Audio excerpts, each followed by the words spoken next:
Деветте мина велешани кои војната во Израел ги затекна како туристи ноќва се вратија во Македонија. Со лет на албанската влада, тие од Тел Авив безбедно слетаа во Тирана, па оттаму со комби до Велес. Еден од нив кој побара да не му го откриваме идентитетот, за телевизија 24 раскажа дека првиот ракетен напад над Израел се случил во утринските часови, додека тие биле на појадок.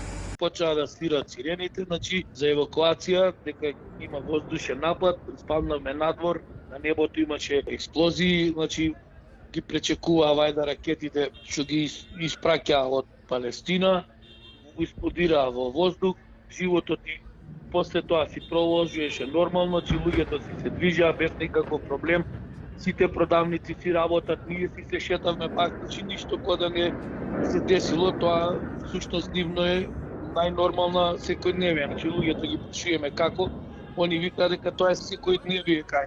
Иако не почувствувал страв, велечанецот вели дека откако на телевизија виделе дека ситуацијата е сериозна, решили да се вратат. Контактирале со македонската амбасада во Тел Авив, која веднаш им организирала лет за Тирана заедно со албанската делегација која била во Израел.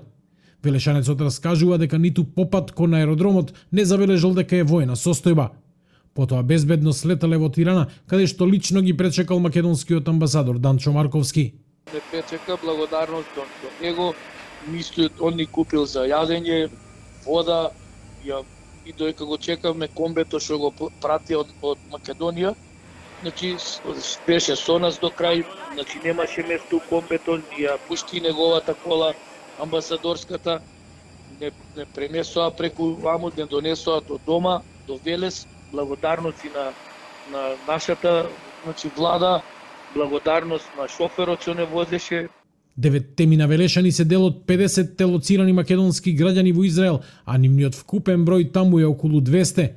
Премиерот Ковачевски вели дека се работи на лоцирање, а потоа и безбедно враќање на сите. Сигурно бројката е поголема со оглед на тоа дека таму имаме и студенти наши кои што студираат, градежни работници кои што работат, но да знаете дека амбасадата работи, таму имаме веден амбасадор, кои што работат деноноќно, дел можеби и не можат веднаш да го добијат телефонскиот број, со оглед на тоа дека навистина нон-стоп звонат телефоните во амбасадата.